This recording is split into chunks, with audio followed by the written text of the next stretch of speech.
You think you hate it now, but wait till you drive it. The Kibbe and Friends Show. What it is, bro? Featuring Rob Kibbe. I don't know how to put this, but I'm kind of a big deal. Justin Corn Dog Cornette. New guy's in the corner puking his guts out. And show producer Bernie McPartland. This is the DJ 3000, and it has 3 distinct varieties of inane chatter. Talking cars. Do you feel this vehicle is safe for highway travel? Yes, I do. Diving deep on the topics that matter most. Just when I think you couldn't possibly be any dumber, you go and do something like this. And totally redeem yourself. And the Dukes of Hazzard. Available in iTunes, Stitcher, and whatever else it is you listen on. Turn up the volume. The Kibbe and Friends Show. Kibbe and Friends Show, episode 120. Available in iTunes, Stitcher, Google Play, iHeartRadio, Instagram, YouTube, and Patreon. Fellas, this is the show where we're doing the two-parter. Everybody listening, I am Rob Kibbe, your host. With me, as always, is co-host Justin Corndog Cornette. And behind the mic, in the glass booth of emotion, is producer Bernie McPartland. Bern? Howdy, folks. Howdy. Okay. We're off All right, see you next week. We're off to a killer start here. Mostly microphones don't work, and I'm like, how do I copy and paste my notes in here? So much has been going on. Here's the big news in the States. Well, I guess everywhere. I assume it's everywhere, but summer's over. It is back to school time. Your kids, Corndog, they're already back in, right? My oldest daughter starts tomorrow. This is week number 2 right now. My wife actually just got back from Meet the Teacher night. Wow. We're already doing that. I just dread. I still, even though I'm 44 years old, when the end of summer comes, even though I'm not in school, I still have that feeling of just, I got to go back to the grind. And I didn't hate school. And especially as I got older, I liked it, frankly, more and more. But do you still have that? Is it just me? Yeah, because my daughter, she gets homework all the time, and I hated homework as a kid, and I hate it just as much now because I get stuck doing homework duty, and I didn't like it any more then than I do now. Bernie, your wife worked in the school system, right? 28 years in the classroom, from first grade kids to third grade kids. So that wasn't so much about giving homework to kiddos to take home and stuff, but it was pretty intense all day long. I mean, she was ready to come home and have an adult conversation. We'll put it that way. Yes. Yes. You could have a lot of fun with her. You could, for dinner, serve the little milk cartons. Funny to me, but it didn't go over very well. And the square pizza. Square pizza, and on Wednesdays, chocolate milk. That's right. Oh, yeah. That's true for you, too, right? Wednesday is the best day. Oh, chocolate milk day. Well, Tell you what, here's what we're going to do today. Because of the end of summer, we got to mark it somehow. We're going to change things up. We're getting rid of the Dukes of Hazzard for this episode only. We're doing a movie. We're doing Talladega Nights. This was the fan vote. It was this, or what was the other one? Days of Thunder? Yeah, 2 racing movies. We know we have an automotive-themed audience, so this is the one we chose. And this episode is what we've now started doing with our Patreon audience, is where we do our regular show here, and then we do a whole second hour of this show complimentary just for the Patreon side. So we will do this in a little different way. I have always wanted to go through a movie stem to stern by clips because it cracks me up. And that's what we're going to do on the Patreon side. We'll have a couple clips here when we go through things in the movie review today. But for the most part, if listening to me laugh at quotes is what you're into, you are guaranteed to get it. Plus, I'm assuming Corndog has some insights. There's a name we know from the Dukes of Hazzard stunt community in Talladega Nights, specifically Mr. Gill. So we can certainly check that out. And his brother. Andy Gill. Ooh. So that's what we're going to do. I did want to mention, I totally forgot to mention this, but on the most recent episode of Muscle Car Place, we had our guy, Scott Stapp, who does all of our write-ups for Muscle Car Place. We sent him to Roadkill Nights. Mm-hmm. Like, he got to go. Cool. I didn't go. Bernie didn't get to go. Lucky. He was out there riding around in Hellcat 2020 Chargers, you know, the wide body. doing drift rides. Yeah. Did a bunch of interviews, 2 with some Dodge guys, and then also Freiberger and Finnegan. He interviewed them both. And this marks David Freiberger's first ever appearance on anything I've ever been affiliated with. Not for any real reason. It just has never happened before. So it's pretty good. If you would really, especially Freiberger, if you want to hear from him, tune on in. Finnegan gave like a 20-minute interview. It's always good. Did want to give a little shout out on Patreon. We have some new patrons and some upgraded patrons. Our new patrons, Gordo McKinley, Eric Stevenson, and Cole B. Rob Evans, and to the $10 level, Corey Cornett, have all upgraded. So thank you guys. Thanks for the support. Awesome. Nice. Yeah, I met Corey at Zip Tie Drags. Zip Tie Drags? Did you? We both have the same last name, but spelt differently. And so we met there in Memphis. Been a couple years ago now. Well, I see his picture, cool. and I saw his last name, and I thought, well, I wonder if he misspelled it when he put it in here, and he actually knows corner. He's sitting in his photo on Patreon, so you can it's like Facebook. You can upload like an icon, for you. And he's sitting inside the number 71 Dodge Daytona K&K insurance car, and I assume that's a wife or a girlfriend or something next to him. It's a pretty cool picture. So thank you, Corey. Using the word "or" rather than "and." Good call. well, one of each, right? So, Bernie, I have some email. Do you have some news? What should we do first here? Let's do some news.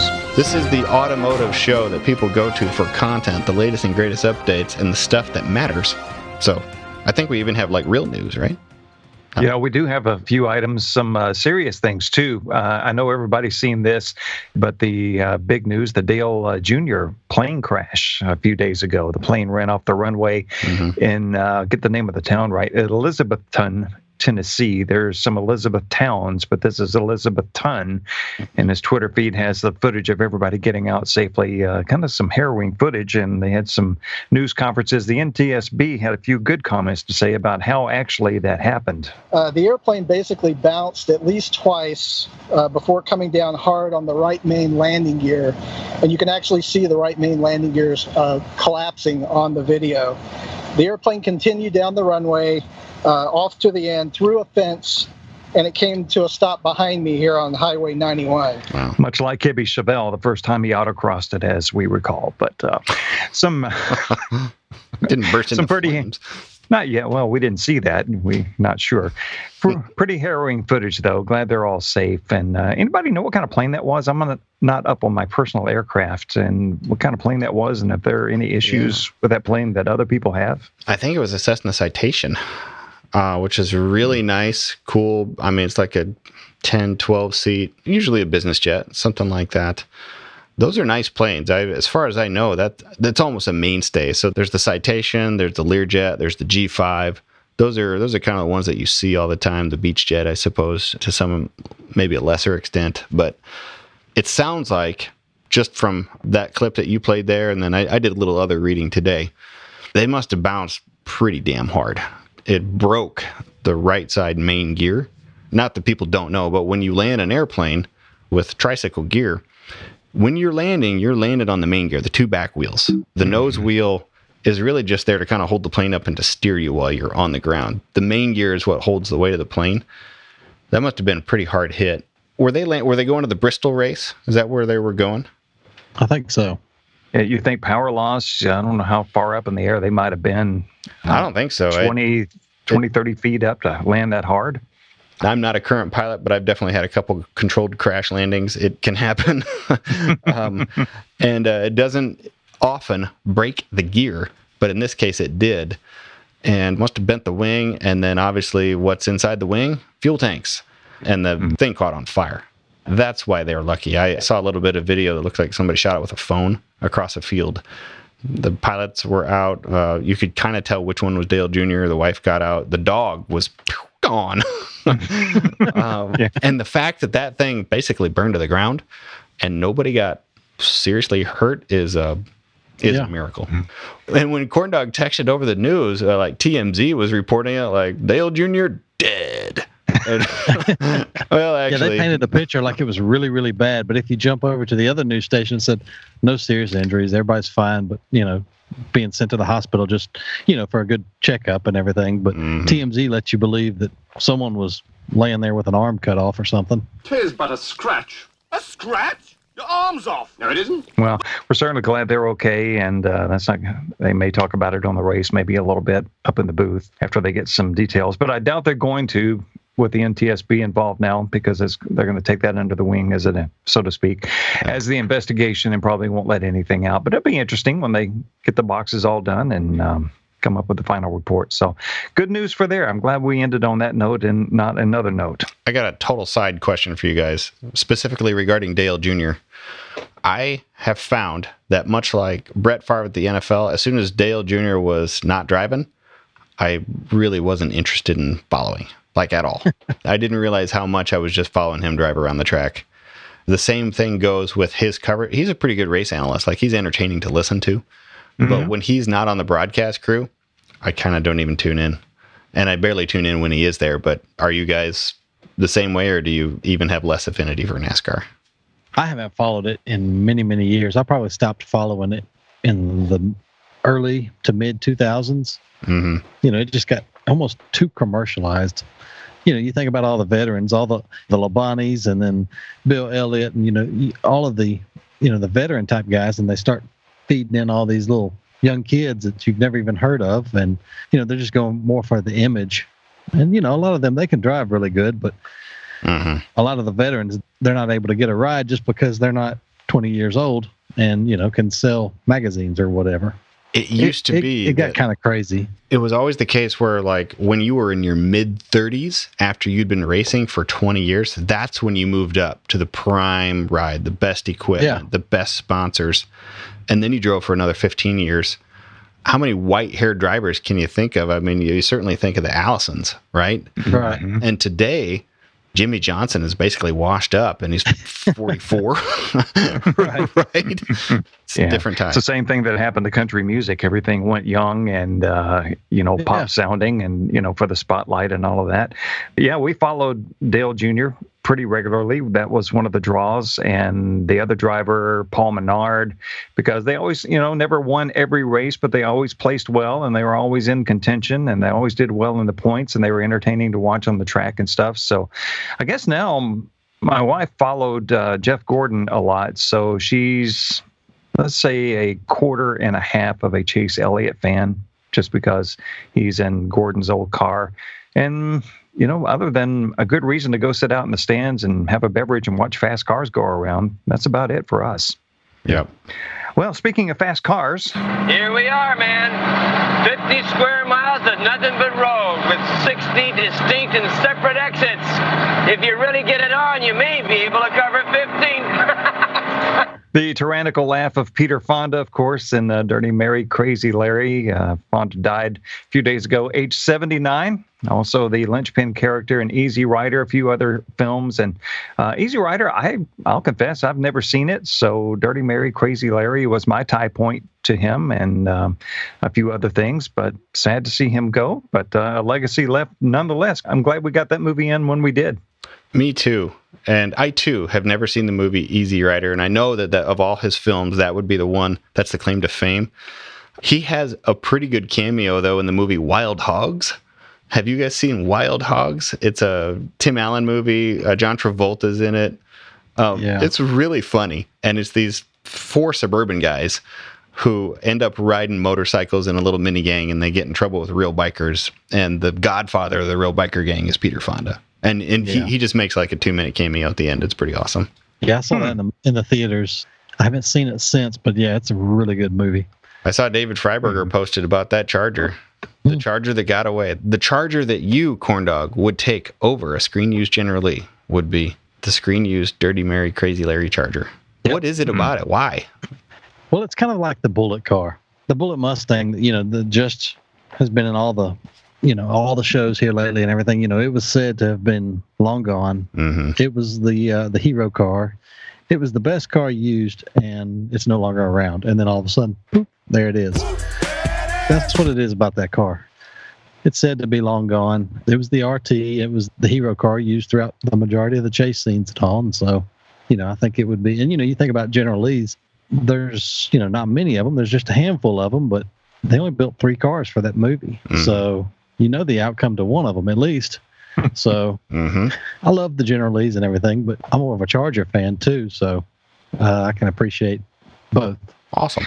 I'm a fan of the Impala in there. I was going to get one of those if I couldn't find a Chevelle. Honest to goodness, that was the second car on the list to go find if something didn't come up with this car. So always glad to see that. That same car is, it's not the same car, same model is also in that Jodie Foster space film called Contact. That's what she drives in that. That's her dad's car that appears throughout it. So I love that Impala. It looks, it sounds awesome. It does. Movie. I believe. And I don't know if they dubbed it in or what, but I'm pretty sure it sounded like that, and it sounded great. The person who won my transmission controller, which you're still going to get, by the way, wasn't he building also? Yeah, he's building one. Yeah. Yes. He's he and I have gone back and forth, because he knows I'm building with my Charger over here. I'm building the RT clone to the car that was used. Of course, a prettier version of it, but yeah, he has the 4-door hardtop, which is pretty hard to find. You can find the post cars, but the hardtop cars are a little bit harder. Cool. You still haven't mailed that thing? It's still in use. It's working great for what it's worth. He's really going to enjoy it. I've really broken it in. I think he's going to be quite pleased. I think you should be taking pictures of it, kind of like you would a grandchild, and then send him pictures of it in use, showing him it's still there. As I recall, when we ran the thing, I said, you will get it some point. And I may have given a time, but I also always leave an out. There's always an out because I always... Oh, you left an out, all right. I remember that. Yeah. But I'm still good for it. Whenever it's not in use anymore, it will go right into the box and off to him. Did you mail the CB radio yet? I did. Good. Cody Hines, you were the winner. What happens in the monthly Patreon prize grab, I contact the winner and I just make sure that they're in. They still want it. In his case, he had mentioned, if I don't win, I'm going to go buy one. Said, did you buy one? And he said, no, I did not. And I said, it's on the way. Outstanding. All right. Well, I was glad to hear about this. This is a good story. Richard Rawlings from Fast and Loud put out his wedding engagement on his accounts to a beautiful young lady, Katarina Deason. And I guess they were on holiday, if you were, down in Quintana Roo, Mexico. Hope I'm saying that correctly. And that's really good news. I'm glad for him. Everyone deserves to have a very special, great someone, and he's obviously smitten with her. So, you know anything about this girl? I don't know. Maybe we're not supposed to, but... Oh, she's got some remarkable features. I know that. Nice teeth. Yes, amazing teeth. Especially the 2 front ones. I'm not sure what else to tell you. All I want for Christmas. And this is nobody's business. I'm fully aware of that. I know that he married and divorced the same woman twice. Didn't that divorce just kind of wrap up a few months ago? I don't know. It's not anybody's business, but he is a big deal in our industry, and he just got engaged. So good for him. Good for him. Congratulations. No details about the wedding just yet that I found, but I guess you could guess that this might happen. You might guess that the name of his TV show might be incorporated into the honeymoon. Fast and Loud. You said it, not me. Yes, I could see what you were throwing down. I smelled what you were stepping in. I was sampling the buffet. All of it. Robbie, we were just at the state fair. Have a good time there. Good pictures and a lot of good food and stuff there. You probably saw some of the upcoming fall items, the pumpkin spice infused items. I guess the standard list is pumpkin spice candles, cookies, everything. Lattes, coffee. This seems to be the big thing. Muffins. Did you buy any of that? Did you get any pumpkin jelly to bring home? No, I bought a pork belly on a stick. 2 of them. Liquid gold. I'm glad that you said pork belly on a stick. I love it. I'm having spam, spam, spam, spam, spam, spam, spam, baked beans, spam, spam, and spam. Baked beans roll. Well, can I have spam instead? You mean spam, spam, spam, spam, spam? Pumpkin spiced spam. Good God. Yes. I heard about that on the radio. It's coming. Sounds repulsive to me, but on a limited run, the company says beginning September 23rd, available only in 2 outlets. Again, thank the Lord. One at Walmart.com and the other at spam.com. I did not Google spam.com. I thought it might be blocked. It does make sense.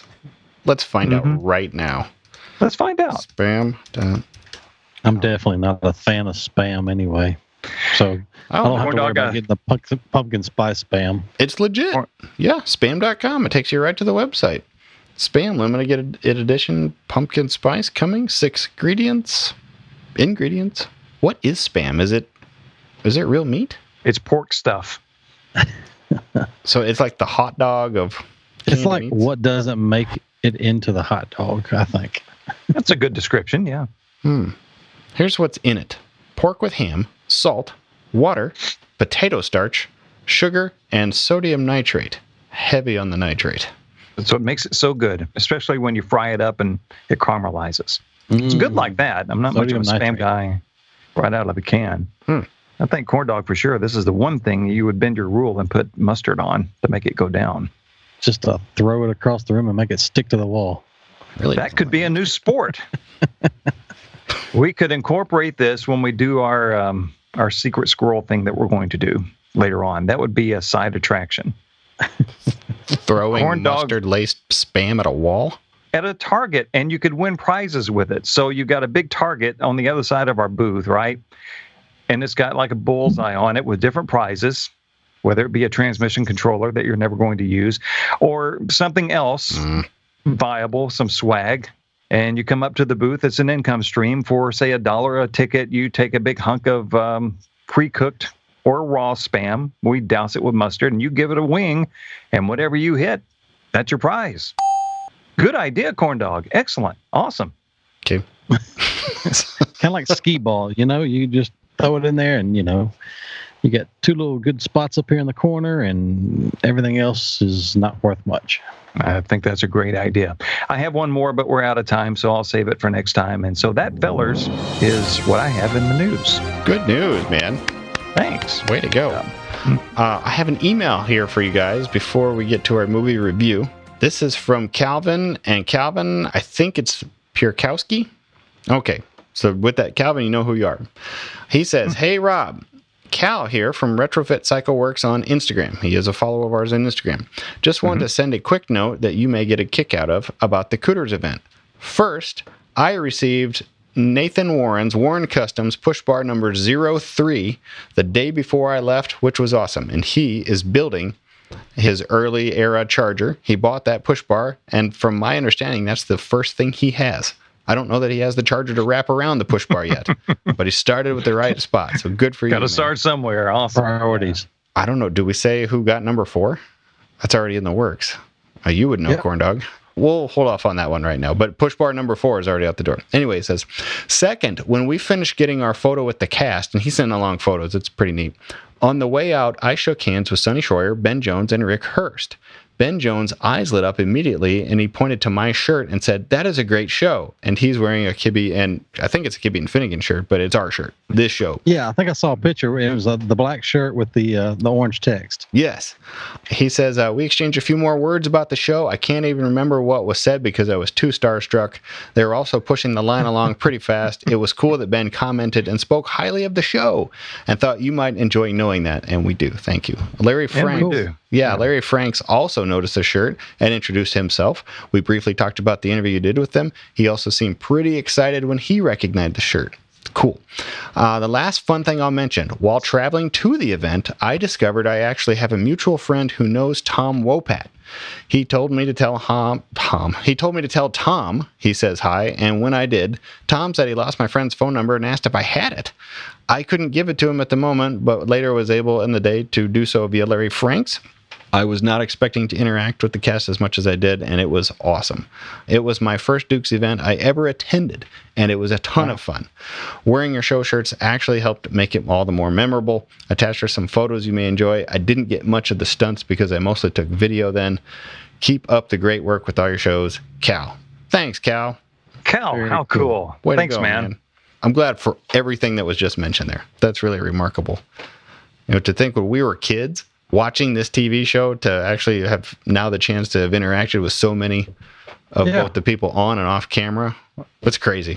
I really think the day is coming where they are going to be, in part, regulars, like reporter type sources that we call on for specific questions, maybe have them respond to listener questions and fan questions and stuff like that, but some part being a regular part of the broadcast schedule. And I can't wait for that. That's going to be cool. That would be cool. We go to Tom Wopat on the scene. Yeah. Yeah. Fly him in on the helicopter. Hey man, that's not how Tom Wopat sounds at all. He sounds, whenever I hear him, except in the first couple of episodes, he always just sounds like a guy I know from Wisconsin. Sorry about that. That's he throws crick in there too. Crick. Across the crick. That's my email there. So thank you very much for that. Yeah. Field of Dreams you mentioned last week. Right. Do you play catch or do you have a catch? Play catch. Bernie, do you play catch or do you have a catch? In Texas, we played catch. Here in Iowa, we play catch. That is the one part of that whole movie, well, other than Kevin Costner's wife, who does not at all seem like remotely good looking enough to be his wife in the movie, much less she's not from Iowa for sure. The have a catch part has always driven me nuts. I've never even picked up on that. So that's the other line that they put in after the fact at the end of that movie, where he says, "Hey, Dad." Well, if you pay real close attention, Kevin Costner's not on screen right then. When they showed it to film audiences initially for screenings, they didn't have that line in there. And nobody in the audience was completely sure that Kevin Costner and his dad knew that they were father and son. So they put that line in. But the have a catch part was apparently something to do with like whoever wrote it, wherever they were from, that was the regional way to say it. Oh.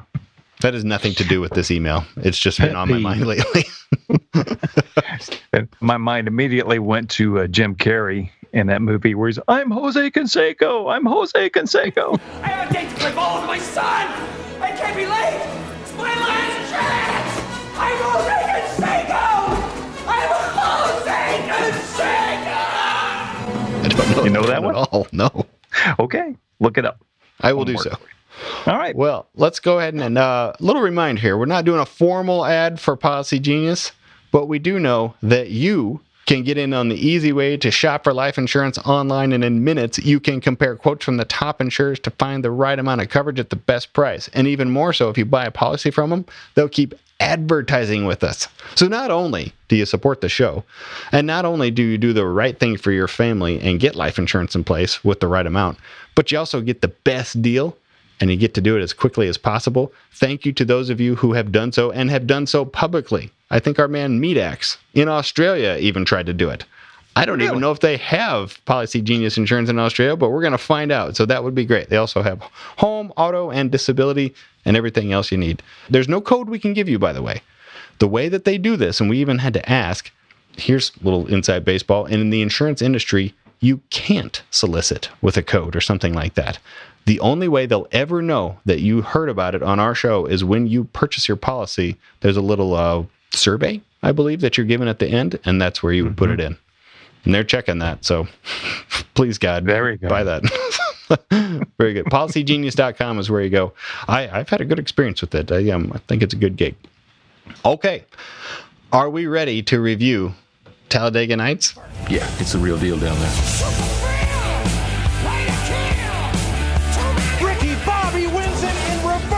What does that do? Does that blow your mind? That just happened. And let me start you off with the perfect clip to introduce it. Hakuna Matata, bitches. I couldn't understand half of what he said on that movie. Except for that line. What does that even mean? It's so good. It needs to be on a T-shirt with Kimmy and Friends. Oh, I love it. It's from Lion King, you know? It is. I sing the song, but I forget what the meaning of it is. Hakuna Matata. Have no worries. What a wonderful phrase. Whatever they say there. And just, oh, man, it's so funny. I thoroughly enjoy it. Okay, Talladega Nights. I'd like to go around the conference here and ask you guys when and where you saw this the first time. And this one sticks out in my mind. I know it's a dumb comedy movie, but this is a special movie to me because this is the first movie we took my daughter Emily to just after she was born. I was still home from work, and we went during the day. And I remember laughing and laughing and laughing, but it's never left my mind that that was the first thing we ever took her to. So I saw it in the theater. I'm the same way. I remember seeing it in the theater, and as sad as it is, I may have only seen it one more time afterwards. There again, like I've said before, I don't really sit down and watch a lot of movies, so that may have even been the last time that I've seen it. Was soon after it was released on DVD. Wow, I've seen it a million times. Bernie, how about you? When was it released? What year? 2006. That fits. Okay. All right. I saw it here at home. It was, I believe the wife had already gone to bed. We were already numb from watching Hallmark movies, so I needed a break. And we were planning a trip to Talladega for the race anyway. So I saw Talladega Nights. I'd never seen it, so I stayed up and I watched it by myself on the couch. And that was funny. It's like, now I can't wait to go. Can't wait to go to the race now. That's awesome. If it's anything like this. If it's anything like exactly like this. And now I watch it. It was on yesterday evening here again. So I saw the last 30 minutes of it one more time. And, like if you've been on a location, you see it back up on the screen. I've been there. I've been right there. I've been right there. I've been right there. Mm-hmm. So very good. This was released in 2006, and this is the height of popularity of NASCAR. And this is also Will Ferrell at his most bulletproof vest. This was famously shopped with these 6 words: Will Ferrell as a NASCAR driver. That was the pitch, and Sony paid the most money to get it. They didn't even have a movie. They just wanted that. This is interesting to me because I would say that Will Ferrell is still at the top of his game, but his humor doesn't always land with people. If he thinks a joke is going poorly, he makes it last longer because it seems to crack him up. And in some movies it works, and some it doesn't. Now with Ron Burgundy, like what you played last week with him being on all the night shows, he's back in my opinion. But NASCAR, geez, when you look at this movie, which was filmed at real races, the crowds are packing the stands. And today, if you tune into any TV broadcast, it's just crickets. I mean, there's nobody there. So many tracks have taken seats out. Almost all of the tracks, I believe, have gone to the checkered seat trick, so that on TV it looks like they're full of people, but they're actually just multicolored seats, different colored seats. That was probably the most, just in reviewing and get prepared for this, probably the most shocking thing that has aged the most. What do you guys think has aged the most? The type of cars, too. I mean, if you look at the cars that they actually used, which the cars that they used during this movie, they were a little dated at the time. Even you think 05 to now, how much the cars have changed. They're on the second generation of car after that movie. Yeah. On the movie, you could still see the Dodges around the track and all that. And Dodge hasn't been in NASCAR for, it's been a while. Yeah. Probably the cars and the uniforms, driver suits and helmet regalia and the Hans devices and all that you see in the cars now. It looks like a video game character in a car. You can't really tell who it is, when back then it wasn't quite like that. So it's lost some personality, I think, in the look. And I know some of that was for the camera and all that, and that's fine. But just overall, things that have aged and things that have changed. It's interesting in here how they did it for the movie. So they still had them wear full face helmets, but they're this kind of crazy oblong helmet so that you can see. I noticed that. You can see their mouth even. And they got all the dumb stuff in there. So when they're doing passing maneuvers at Talladega at 200 mile an hour, he's putting it into third gear to slingshot. Things that would never fly and would just smoke cars. But this very Fast and the Furious-ish. It is. It's dumb, but it's Will Ferrell funny dumb. And apparently there was a sequel planned that never went in there. But again, as I was preparing for this movie is a clip machine. What's the first clip you think of? Like Shake and Bake, right? That's usually what most people think of. Dear baby Jesus. Dear Lord baby Jesus with your golden fleece diapers. And I'm a professional race car driver. Well, tell you what. Let me play a couple of clips in here. Because some of these, in fact, when I heard this one, this is why I stuck it in the original show intro for Mike. Excuse me, darling. I'm Reese Bobby. I'm here for career day with my son, Ricky. Dad! Hey there, boy! Man, you got big. How long's it been? 3-4 months? 10 years. 10 years? Man, I got to lay off the peyote. Mr. Bobby, there's no smoking in here. Oh, it's all right, darling. I'm a volunteer fireman.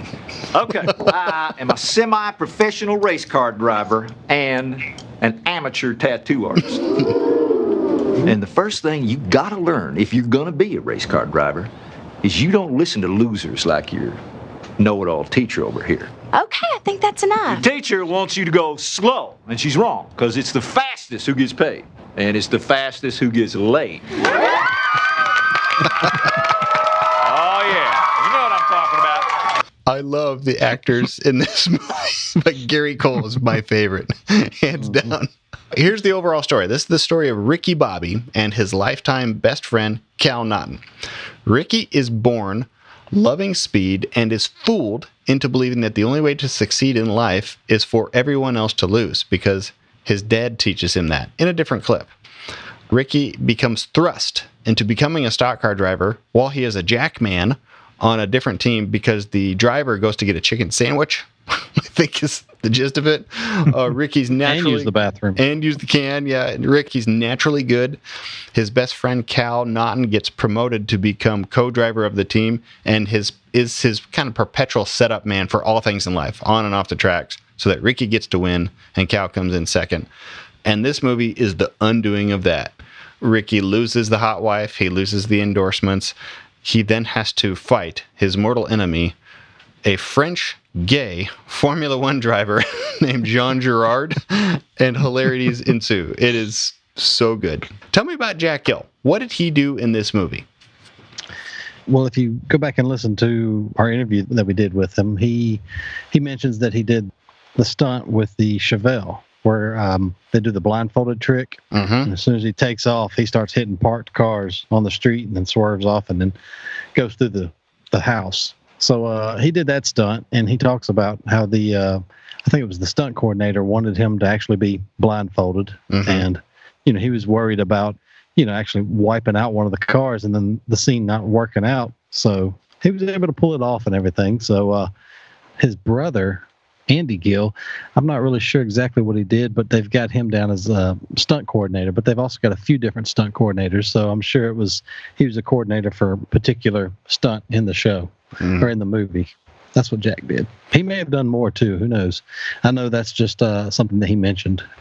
I did a little homework on the Chevelle use. So the Chevelle is a 69 Chevelle, and it's wearing a very tribute paint scheme to Smokey Yunick's 67 Chevelle, which was actually, it had the nose of a 66. And Smokey Yunick, back in the day, had the garage called the Best Damn Garage in NASCAR. He was a legend of being able to produce high-tech speed. So in the mid to late 60s, he brought a 67 Chevelle to the track to race. And it had all of these strange features in it. It had a smooth body underneath.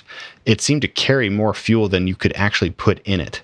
And for some reason, it didn't look like it was the same size as all the other cars. And it wasn't. It was chopped down. He chopped it down and made it smaller. But there were no templates back then. And there was no rule that said you couldn't. And it was banned.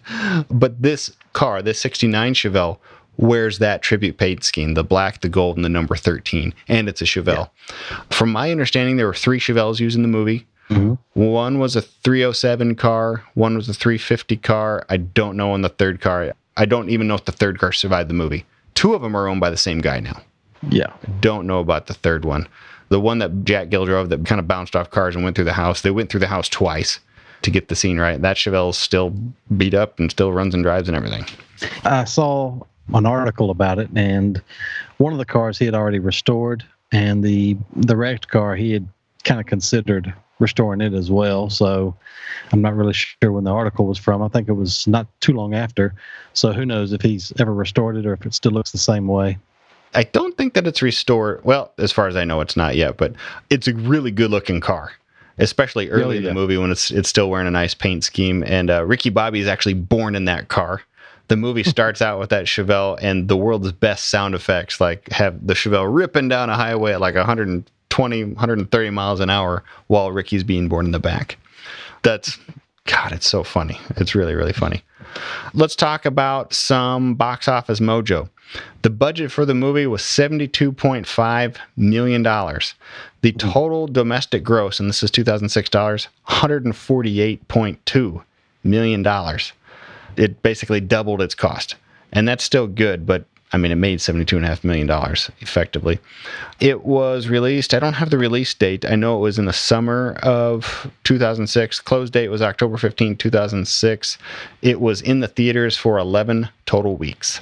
Wow. And mentalfloss.com had a pretty funny article in here. 13 facts about Talladega Nights that you need to know. Number 1, it was Molly Shannon who introduced Will Ferrell to John C. Reilly. In an interview with About Entertainment, John C. Reilly said that he was introduced to Will Ferrell through Molly Shannon. That friendship led into the relationship. Originally, the friends had planned to work together on Anchorman, but Reilly was shooting another film. That was a real heartbreak for me because I thought that was the chance to work with Will and Adam, he said. Lo and behold, they put this together and called me. Number 2, Ferrell and Adam McKay had wanted to make a NASCAR movie for years. And this is after Elf, right? Adam McKay didn't direct Elf. Jon Favreau did. But Will Ferrell is a money-making machine at this point. Number 3, they pitched it with 6 words. Will Ferrell as a NASCAR driver. Number 4, NASCAR added jokes. NASCAR helped with accuracy and getting production access to real racing events. Producer Judd Apatow remembered that some guy at NASCAR would pitch us better jokes than we had, and then we were embarrassed that they could drive cars at 150 miles an hour and still be funnier than us. John C. Reilly based his look on drivers from the 60s and 70s, not the good-looking, pretty boys of today. Yeah. Number 6, they practiced for real. They went to the Richard Petty driving experience to learn how to drive. Number 7, John C. Reilly really wanted to recreate a scene from Days of Thunder. And he says, there's one scene in Days of Thunder that I wanted to recreate in Talladega Nights. That was when Robert Duvall is alone with a car and talking to it like it's a person. It almost gets inappropriate. Like, I'm going to buff you out and pump you full of high octane. We were going to shoot a scene with that where I was talking to the car and rubbing it and getting way too intimate, but it didn't make it, which is probably for the best. Number 8, 200,000 racing fans instinctively booed Sacha Baron Cohen's character. Ferrell, Reilly, and Sacha Baron Cohen were introduced in character at the 2005 race at Lowe's Motor Speedway in Charlotte, North Carolina. When Sacha Baron Cohen's character, John Gerard, was introduced, 200,000 fans booed instinctively. McKay was worried Sacha Baron Cohen would get depressed after that, but it didn't surprise the comedic actor. It reminded me of the last time I went to Alabama when I was playing a gay Australian character for the Ali G show and was booed by 90,000 drunken men at the Alabama-Mississippi football game, he explained. The only way I got out alive was by switching clothes with the sound guy. Oh, there's more in here on the knife scene. Number 10, Michael Clark Duncan never thought his singing would make the final cut. So you guys know who Michael Clark Duncan is, right? Yeah, Green Mile guy. Well, he's this gigantic man, and he's the leader of the pit crew. During the movie, Will Ferrell is in the hospital after an accident and believes he is to be paralyzed. So everybody's there trying to talk him out of it, but they don't know that he's awake. But this part just cracks me up. Sometimes when it's late at night, I dress up like Donna Summers. I put on the skirt and the 4-inch heels, man. I love it. Last chance, romance for love.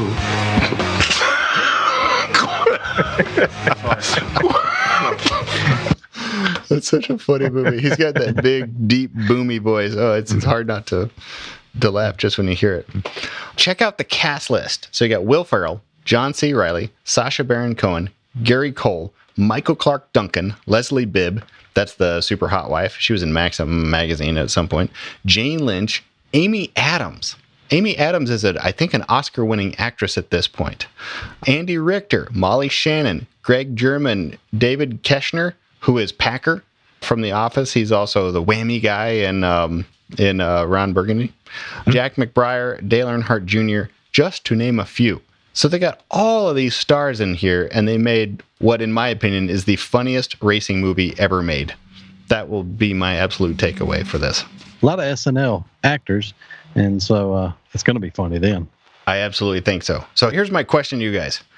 Should NASCAR allow another funny movie to come in? Would that help them kind of spike interest again? Or would it be a bad idea and they should just let it go? I don't know. I think they would probably take it the wrong way. If you were to do the same movie, like you said, NASCAR was kind of, maybe not at its prime, but it was a whole lot more popular than it is now. Mm-hmm. I don't know that they would actually allow it because they would probably take it as Hollywood's poking fun at them. This whole movie is Will Ferrell just being extreme, like playing all the stereotypes, just going for all of that. Everything has a sponsorship decal on it. He puts Fig Newtons on the windshield of his car, like literally, like writes the word Fig Newton and can't see through it. The whole movie is mocking it. Here's why I think they could do it. If they're willing to take the joke, if they're willing basically to be the butt of the joke, I think it would be another good idea for them to do a movie like this. There's nothing that makes people enjoy something more than feeling like they're on the inside. And this movie is one giant inside joke about NASCAR. To outsiders, they don't even get the jokes. To all the insiders, they freaking love it. Yeah, you took it right out of my mouth. The enduring quality to be able to laugh at yourself and to be able to super promote yourself to what's going to be your core fans. I mean, like you said, the outsiders are never going to get it. And how many movies can we name? Bam, bam, bam. The jokes are for the people who made the film, and not necessarily for everybody else. How far does that go back? Oh, yes, Looney Tunes and Bugs Bunny, all the way back that far. And all that stuff still survives. All those are just still great movies in time. So I believe if they would go ahead and do that, they would have a hit. And I believe it would help attendance. It certainly would help their image, I believe, a little bit. I can't name an example of something that went bad when you tried. What was the movie that came out last year, maybe? It had a NASCAR It was not a NASCAR movie at all. It was more of a heist movie. Well, there was the failure of the Kibbe and Friends documentary. That was a total wash. That one failed. I can't remember the name of the guy. It was apparently not that good because I can't remember the name or the names of anybody that was in it. And there were several NASCAR stars that did cameos in it, but at no point did you leave just pumped about NASCAR. It wasn't enough. This movie makes you want to watch an actual NASCAR race, at least for a while. I think it's always a good idea to be funny, poke fun at yourself, give your fans the inside jokes that are just for them anyway, and let everybody else think that they are laughing at you. You absolutely only win. I don't know that you could make this movie again today, though. There's still plenty of Confederate flags in this movie, and they're making fun of a gay character. And the fun thing is just how uncomfortable everybody else is around it because it's just so out of normal for them. They don't ever ridicule him. No, anything, they never do. They don't. I just don't know that they would allow the same response anymore. I don't know. Oh yeah, someone will get their feelings hurt over it. It's hard not to take a joke. Well, let's go ahead and end with a funny commercial here. Hey, I'm Ricky Bobby. Christmas is right around the corner. And what better gift to give a loved one than the Jackhawk 9000? Available at Walmart. When you work on your mysterious lady part stuff, you should have the right tools too. So that's why you should use Mapax, the official tampon of NASCAR. I'm Ricky Bobby. If you don't chew Big Red, then you. Thank you for beeping that so I didn't have to. It came beeped. I think it was on the credits. Well, if you like that, tune in to Hour 2 on Patreon because we're going to go through this movie stem to stern using all the clips. I have 24 clips pulled. Each clip, on average, is a minute long. Oh, Lord. This one had way too much material to pull from. Oh, it was so hard. I just wanted to play the whole movie. That's what I wanted to do. It's just so damn good. It's so quotable. There's so many things that, I mean, we haven't even scratched the surface yet. So I think we'll roll to that in Hour 2, though. But overall, out of a scale 1 to 10, where 1 is terrible and 10 is great, how many corn dogs of yourself do you give this movie corn dogs? Even though I have not watched it in a very long time until this weekend, I give it 10. Give it 10 I would definitely go watch it again. It's just been a while, you know? How about you, Bernie? That's high praise. That's real high praise. I don't know what he's going to do with his hands after that. I'm going in a solid 8. 8's not it's not a 10, but it's not a 7. So I think 8 is very respectable. It's very strong. It's a very great movie. A lot of good humor in it. There's some thing, for the cheese, I'll take off maybe a half a point here and there for that. But 8's very respectable and it's solid, and that's where I'm at. Well, for the fact that there's a cougar named Karen I think, in the car for the fact that even today people still do just what you did, Bernie, where they're on TV and they put their hands up because they truly are uncomfortable. I don't know what to do with my hands right now. And for the fact that it still makes me laugh, even when I was preparing for this, and like the Maypax, the official tampon of NASCAR, I laughed out loud by myself pulling out these clips. I give it a perfect 10. This is my kind of humor. And as hard as it is to say, this is not my favorite Will Ferrell movie. I think it's actually third. My favorite is Elf, and then probably Ron Burgundy, Anchorman, and then probably this one. And they're all just so good for so different reasons. But yeah, I love this movie. Absolutely love this movie. Very good. Okay, everybody. Well, that is our full rundown of Talladega Nights, the Ballad of Ricky Bobby. Hour 2 will be out there for our Patreon audience. You are absolutely invited to join us on Patreon. We have multiple levels that you can work your way in. I think that's probably a good way to do it. Starting at the $5 level, it's just a few bucks, and it helps us keep the show both on the tracks and growing. We have swag coming. We have a new website coming. You're actually going to be able to buy stuff. Stickers, all of it. It's taken us a while to get this done. Life is hard. So that's just many irons in the fire. Many irons in the fire. Did I tell you guys I got an FAA 107 license so I can commercially fly drones? You passed. Congratulations. I'm glad I had that checked off. But yes, too many irons in the fire as of late. So now we're finally getting back to the swag, which we love. If you want to get the Patreon, go to patreon.com/KFshow. If you got this in iTunes, please leave a rating there. And if you're on the Instagrams, please look us up. Kibby and Friends Show. I think that's it for now. Anything else, guys? And go visit policygenius.com. Absolutely. Policy Genius. Look at you. Good pull. Look at you. Plugging everything. You bet. Okay, guys. I will catch you in hour 2. Everybody else, we'll see you later. Bye-bye. See ya. Bye.